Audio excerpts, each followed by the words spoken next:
Assalamualaikum teman-teman Milanisti semua, ketemu lagi dengan Maestroza Channel. Sebelum nonton video-video kita, jangan lupa untuk di subscribe dan tonton videonya sampai habis ya, supaya Maestroza bisa terus semangat berbagi info tentang klub kesayangan kita, AC Milan.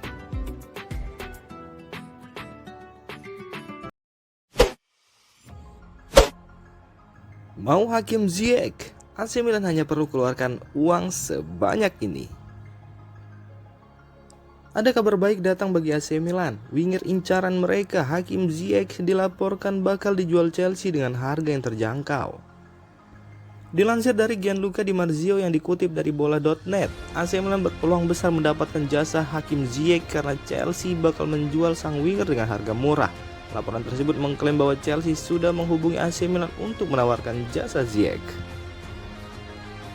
Awalnya Chelsea ingin mahar transfer yang cukup tinggi untuk Ziyech karena mereka menebusnya dari Ajax Amsterdam dengan harga yang mahal. Namun Chelsea dilaporkan kini siap melepaskannya dengan mahar sebesar 20 juta euro saja agar Milan bisa memboyongnya secara permanen. Menurut laporan tersebut, Chelsea terpaksa menjual Ziyech dengan harga murah. Mereka harus menyeimbangkan neraca keuangan pasca mereka terlalu banyak mengeluarkan dana di bursa transfer musim dingin ini. Jadi pemain-pemain surplus seperti Ziyech harus segera disingkirkan dari tim mereka. Kepergian Ziyech juga akan membuka slot gaji mereka. Jadi mereka tidak keberatan untuk melepaskan sang winger ke Milan dengan harga miring. Laporan tersebut mengklaim bahwa Chelsea sudah final dengan permintaan mereka sebesar 20 juta euro. Mereka hanya menjual sang winger dan mereka tidak berkenan meminjamkan sang winger dengan opsi pembelian permanen.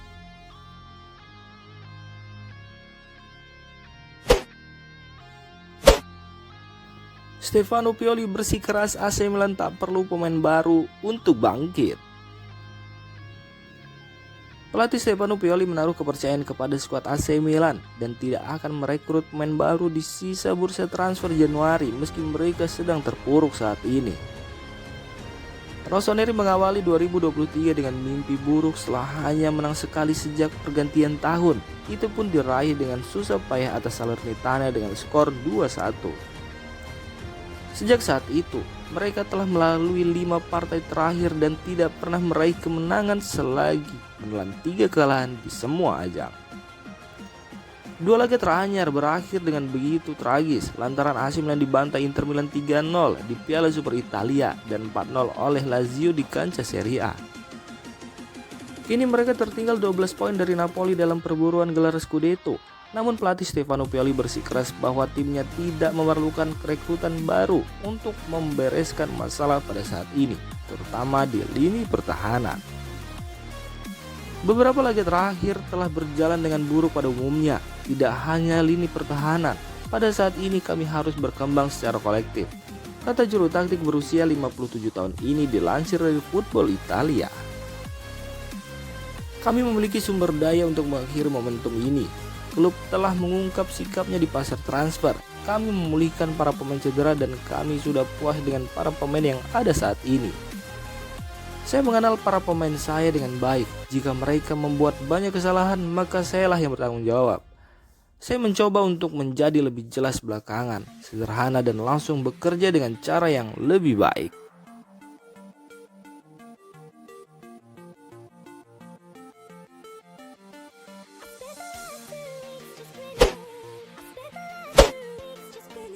Tiga laga kebobolan 12 gol. Mengapa AC Milan terus mainkan Ciprian Tatarusanu? AC Milan menunjukkan performa yang buruk di lini belakang pada 3 laga terakhir.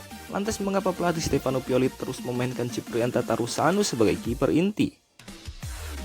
AC Milan meraih hasil buruk saat bersua Sassuolo pada pekan ke-20 Serie A minggu kemarin. Bermain di San Siro, Milan justru menelan kekalahan dengan skor 5-2. Hal tersebut menjadi cerita kelam lain bagi Milan, sebab sebelumnya Milan juga menderita kekalahan saat berjumpa Lazio dan Inter Milan. Milan tanpa kemenangan pada 5 laga terakhir mereka di semua ajang. Bukan hanya tanpa kemenangan, kinerja lini belakang Milan juga sangat buruk. Sebelum diberondong 5 gol pada duel lawan Sassuolo, performa Milan sudah mendapat sorotan saat kalah dari Inter Milan dan Lazio. Milan kalah dengan skor 3-0 dari Inter dan 4-0 ketika berjumpa Lazio. Pada duel melawan Lazio, Milan kebobolan 4 gol dari 5 shoot on target yang dilepas Lazio. Tentu itu bukan catatan yang bagus, terutama bagi kiper Ciprian Tatarusanu. Kami membuat pilihan karena kami percaya pada pemain yang tersedia dan karena Mike Mignon masih pemulihan dari cedera yang dialami, kata Stefano Pioli. Pioli tidak punya opsi di posisi kiper. Selain Tatarusanu, hanya ada Antonio Mirante 39 tahun dan Davis Vasquez 24 tahun.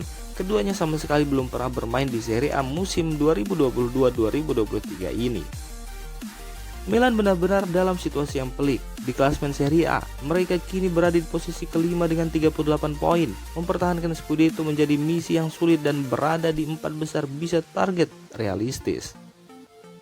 Di sisi lain, pekan depan Milan akan menjalani laga penting. Milan akan berjumpa Inter Milan pada pekan ke-21 Serie A 2022-2023. Saya berjanji kami akan melakukan hal yang terbaik untuk memenangkan derby, tegas Stefano Pioli.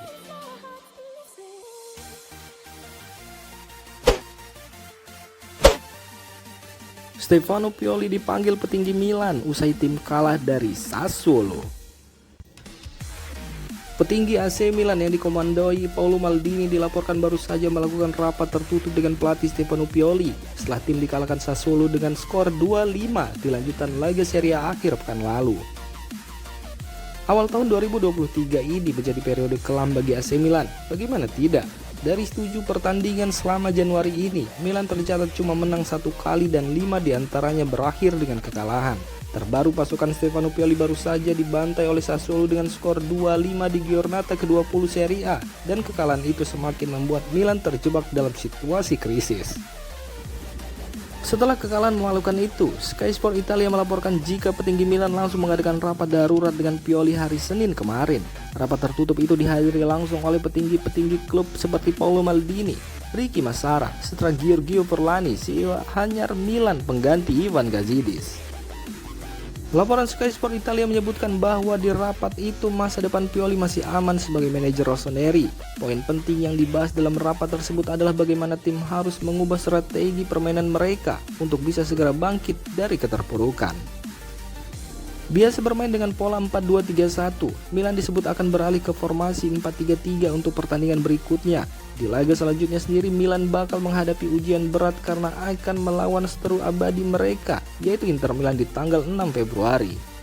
Dan kalau sampai kalah lagi, bukan tak mungkin nasib Stefano Pioli sebagai pelatih bakal di ujung tanduk. Milan sendiri sekarang sudah terlempar dari 4 besar Liga Italia dengan menghuni urutan kelima klasemen sementara.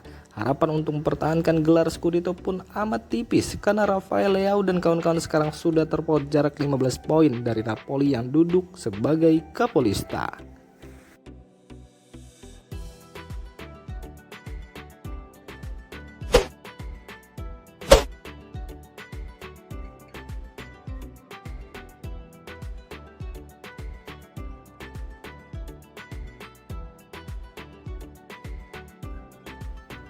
Demikian informasi dunia sepak bola terupdate hari ini. Untuk kamu yang gak mau ketinggalan seputar informasi sepak bola Eropa, silahkan like, subscribe, dan share video ini. Terima kasih.